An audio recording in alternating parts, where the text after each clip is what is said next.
Shalom, selamat pagi. Yuk kita baca dan renungkan Amsal 19 ayat 21. Banyaklah rancangan di hati manusia, tetapi keputusan Tuhanlah yang terlaksana. Nah, kalau kita baca terjemahan dari ayat ini dalam bahasa Inggris, menarik sekali ya. Kita akan melihat dalam hati manusia itu kita bisa punya banyak rancangan. Ada tujuan maksud ya, ada MPW, multi purpose will ya, ada berbagai macam tujuan maksud dalam hati kita. Tapi sebenarnya yang paling penting kita perlu sadar main purpose-nya itu apa ya, tujuan utamanya dari kehendak kita itu apa. Dan seharusnya itu yang dari Tuhan, sebab dikatakan di ayat ini 19 ayat 21 dari kitab Amsal, banyak rancangan di hati manusia. Dalam beberapa terjemahan, misalnya saya bacakan terjemahan dari NET. There are many plans in a person mind. Ya, banyak sekali rancangan-rancangan di dalam pikiran seseorang. But it is the counsel of the Lord which will stand. Tetapi yang dari Tuhan, ya, counsel itu nasihat. Kalau di terjemahan lain dipakai ini purpose ya, yang dari Tuhan, maksud yang dari Tuhan, ya, itu yang akan tetap ada, yang akan terlaksana. Terjemahan King James juga mirip ya. There are many devices in a man's heart, nevertheless the counsel of the Lord that shall stand. Ini salah satu ayat yang perlu kita pegang ya, kita renungkan ya, kita hafal. Coba lihat terjemahan lain ya. Terjemahan lama dari bahasa Indonesia. Banyaklah niat dalam hati orang, tetapi tak dapat tiada, hanya takdir Tuhan juga akan jadi. Lalu terjemahan dari International Standard Version. Many plans occupy the mind of a man. Banyak rancangan-rancangan itu menguasai ya, menutupi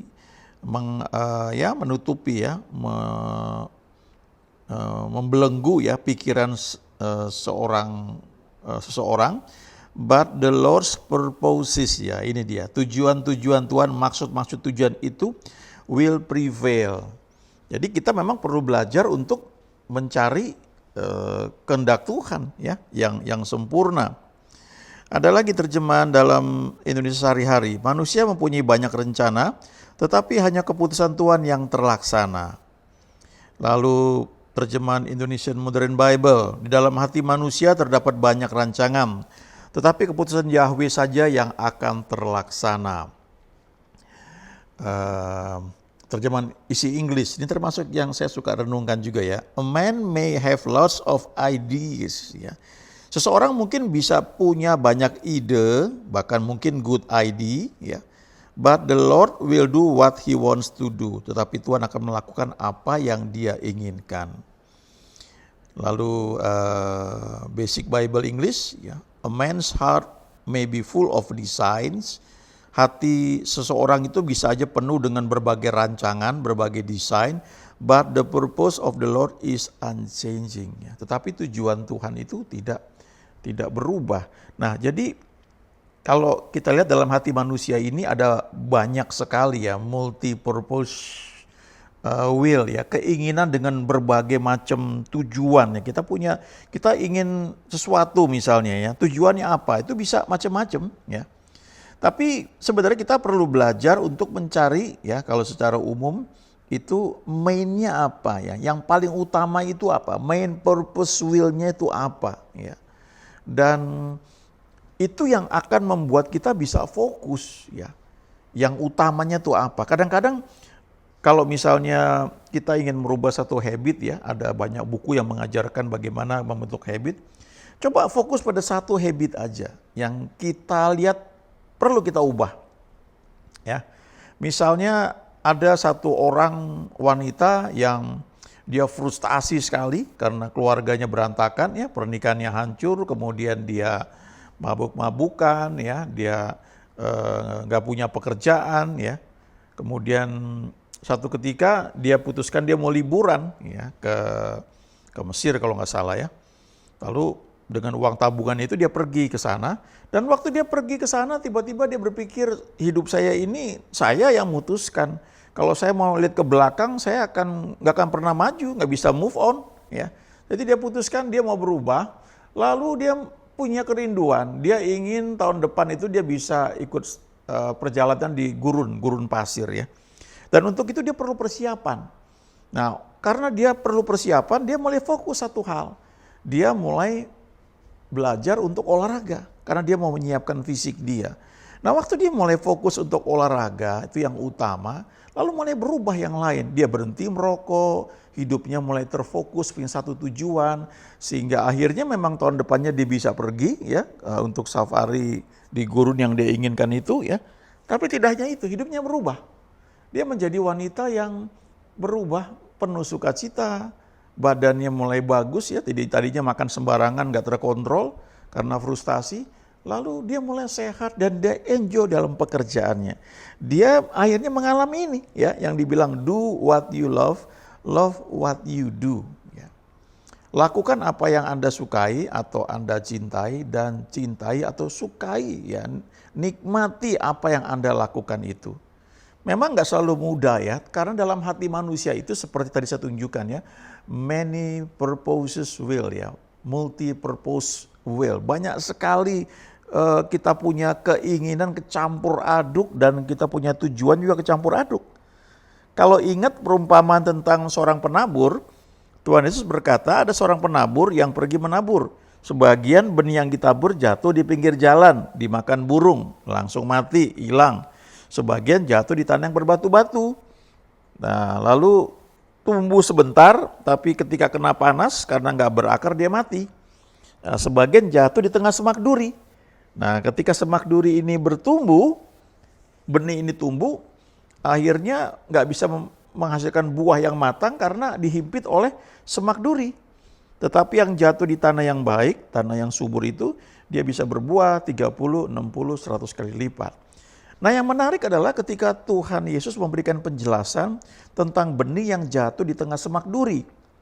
Dan dia bilang, itu adalah orang yang ketika mendengar firman, bersukacita, lalu bertumbuh dalam firman itu, tetapi ada kekhawatiran dan berbagai tipu daya kekayaan, termasuk keinginan-keinginan yang lain yang menghimpit benih tersebut sehingga nggak bisa berbuah. Ya. Nah, kadang-kadang ketika kita perluas ya, kita itu bisa bicara tentang firman Tuhan yang kita dengar, tapi juga bisa bicara tentang sesuatu yang waktu kita dengar, oh saya mau itu ya. Tiba-tiba kita punya satu keinginan yang kuat tentang satu hal, tapi ketika keinginan itu nggak dijaga dengan baik, kecampur aduk dengan banyak keinginan-keinginan lain sehingga terpecah, nggak fokus, maka akhirnya hilang ya. Apa yang tadinya kita rancangkan itu bisa buyar. Ya, ini bicara tentang fokus ya. Kalau orang-orang yang belajar manajemen, mereka belajar hal ini ya, bagaimana fokus tentang satu hal, satu tujuan. Walaupun mungkin istilahnya babak belur ya, tapi tujuan itu dikejar habis-habisan dan akhirnya memang tercapai. Dan dari situ banyak timbul ungkapan-ungkapan seperti Einstein katakan ya, jenius itu dia bilang cuma 1% ya yang disebut talent atau kemampuan, tapi 99%-nya itu kerja keras ya. 10% dan 90% atau 1% dan 99% ya, antara itu ya. Tapi poinnya adalah ternyata untuk bisa mencapai sesuatu yang kita inginkan, termasuk ketika kita mendengar firman dan kita ingin itu bisa berbuah dalam hidup kita, ternyata kita mesti fokus ya. Kita perlu jaga hati kita ini. Dalam hati ini banyak timbul keinginan, bisa macam-macam ya. Jadi hati itu seperti tanah ya, dan kita perlu jaga benih apa yang masuk ke dalam tanah tersebut.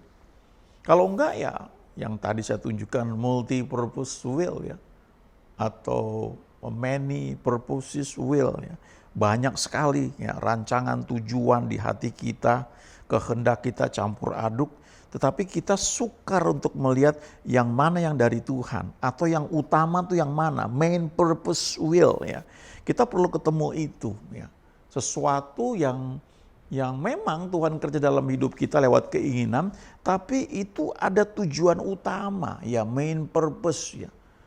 Kalau kita lihat Yusuf misalnya, Yusuf di Mesir itu dia kalau lihat dia dapat mimpi ya sebelumnya, kemudian dia jadi penguasa di Mesir, sebelumnya dia memang kerja jadi budak, dibeli sama Potifar, kerja di rumah Potifar, kemudian karirnya naik, lalu masuk penjara, lalu keluar lagi dan akhirnya jadi Perdana Menteri di Mesir.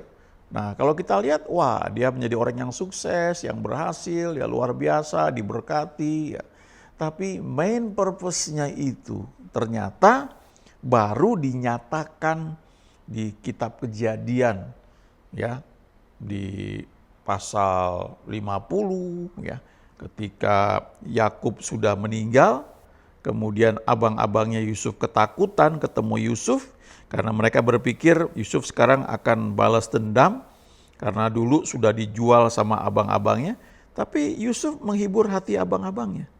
Ya. Dan Yusuf bilang, memang kalian mereka-rekakan yang jahat buat aku, tetapi Tuhan telah mengubahnya menjadi kebaikan, yaitu tujuannya ini, main purpose-nya ini, yaitu memelihara hidup satu bangsa yang besar. Lalu dia bilang, jangan takut, aku akan menanggung makanmu dan makan anak-anakmu juga. Mantap ya, pernah punya mimpi gitu nggak? Ya. Nggak usah takut, tenang, saya yang tangani semua. Waduh, mantap banget itu. Ya,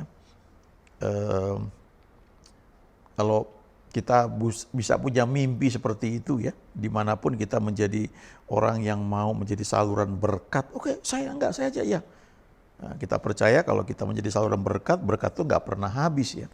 Tapi yang saya mau bilang di sini, mungkin purpose tujuan Yusuf ya pertama kali sih simple ya. Waktu dia di penjara, dia ingin keluar dari penjara, cuma itu aja. Ya. Kemudian ya tentunya dia berharap dia bisa hidup layak. Ya, mungkin seperti di rumah Potifar dia bisa bekerja dengan baik, digaji dan sebagainya. Tapi ternyata ada main purpose ya. Nah, itu yang perlu kita sebenarnya temukan ya. Tidak selalu memang langsung kita ketahui Yusuf itu ketika sekian lama tinggal di Mesir, ya baru akhirnya dia tahu. Ya, dan dia bilang sama abang-abangnya, main purpose-nya tuh ini, tujuan utama aku ada di Mesir tuh ini, memberi makan bangsa yang besar.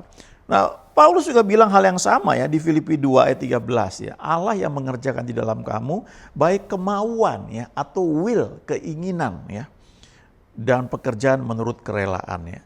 Jadi kita perlu belajar menemukan di dalam hati kita ini main purpose will itu apa dalam hidup kita. Ya, lewat persekutuan dengan Tuhan, tentu lewat interaksi, semua hal yang kita hadapi, kita akan dibawa kepada main purpose Tuhan menciptakan kita ya. Dan akhirnya kita bisa melakukan segala sesuatu dengan kasih ya, dengan cinta ya. Kita bisa akhirnya love what we do ya, dan do what we love ya. Kita menyukai apa yang kita lakukan, kita enjoy, kita menikmati itu, dan kita melakukan apa yang kita sukai ya, yang kita cintai. Itu enak loh ya. Karena begini, sebagian orang, kalau saya nggak bilang sebagian besar ya, itu kalau misalnya lulus SMA cari jurusan, yang dicari biasanya sebagian itu akan melihat yang membuat bisa cepat kerja, atau cepat punya penghasilan, atau cepat untuk bisa berdikari, itu yang mana ya. Nah, kadang-kadang ada beberapa orang yang memaksakan diri mengambil satu jurusan karena ikut-ikutan, karena itu kelihatannya banyak yang dibutuhkan nantinya. Tapi dia nggak bandingkan dengan dia punya kemampuan seperti apa. Akhirnya selama kuliah itu bisa sengsara ya. Dan bisa lulus ya puji Tuhan. Tapi untuk bekerja di bidang itu belum tentu dia enjoy. Ya, ada orang-orang yang mungkin sekolah, ya itu banyak terjadi ya. Ada yang sekolah dokter, habis itu dia nggak minat jadi dokter. Ada yang lulus dari teknik, ya banyak eh, teman-teman juga seperti itu, lalu akhirnya bekerjanya mungkin di bank ya, sama sekali apa yang dia pelajari selama kuliah itu nggak kepake, walaupun logika berpikirnya itu terpakai ya. Jadi ini hal yang menarik sekali ya. Ada banyak kutipan tentang love ya, kalau bahasa Inggris love itu kan bisa berarti cinta ya, bisa berarti kasih ya, sayang, I love you itu bisa berarti aku cinta padamu ya, I love reading ya, itu artinya bukan aku cinta membaca, aku suka membaca ya. Hobiku salah satunya adalah membaca ya. I love fishing, aku suka memancing ya. I love my dog ya, aku sayang sama anjing aku ya. I love my friend, aku mengasihi teman aku ya. Lalu kalau kepada pasangan kita, I love my wife, I love my husband ya. Itu tentu hal yang beda. Ya, sama digunakan kata love juga ya. Nah, ini ada banyak kutipan yang menarik sekali kalau kita pelajari ya. Tapi salah satu ini yang saya mau bagikannya, Jimi Hendrix ini memberikan kutipan begini. When the power of love overcomes the love of power, the world will know peace. Ya. Kalau kekuatan dari cinta itu bisa mengalahkan cinta akan kekuatan atau kekuasaan, maka dunia itu akan menjadi damai ya. When the power of love ya, ketika kekuatan cinta atau kekuatan kasih itu overcomes ya, mengalahkan the love of power ya, cinta jabatan ya, cinta kekuasaan, maka the world will know peace, maka dunia itu akan damai. Jadi sebagian orang kan memang itu kalau nggak cinta uang ya cinta kekuasaan. Ya. Ada istilahnya 3 ta tuh ya, tata, harta, wanita. Ya. Jadi cinta kekuasaan itu cinta tahta ya. Nah karena orang mencintai tahta, akibatnya sikut kiri, sikut kanan, karena yang dikejar itu tahta itu, kekuasaan itu. Ya. Tapi kalau kita mengutamakan kasih dan mengizinkan cinta atau kasih itu menguasai kita, ya, maka yang dikatakan di sini, ketika the power of love, kekuatan cinta itu overcomes, ya, mengalahkan the love of power, mengalahkan kemauan atau cinta akan kekuasaan, maka kita akan melihat dunia ini menjadi damai. Karena orang nggak lagi berebut untuk saling sikut kiri, sikut kanan ya, karena mengejar jabatan, mengejar kekuasaan, atau mengejar apa saja ya, termasuk dalam pelayanan. Kalau yang kita utamakan itu adalah love ya, kasih, kita utamakan rencana Tuhan yang jadi dalam hidup kita, ya, kita belajar mengizinkan Tuhan itu memilah-milah apa yang ada dalam pikiran kita, karena kan banyak rancangan di hati manusia, tadi dikatakan seperti itu. Many plans, many ideas ya di dalam pikiran manusia, tetapi the purpose of the Lord ya, tujuan yang dari Tuhan itu yang akan terjadi. Ya, kita perlu belajar memilah-milah dalam hati kita ini, sehingga ketika banyak MPW itu ya, saya singkat itu, multi-purpose will, kita bisa pilah-pilah sehingga kita ketemu main purpose will ya. Jadi keinginan yang memang itu sesuai tujuan Tuhan yang utama gitu ya. Ada banyak tujuan, ada banyak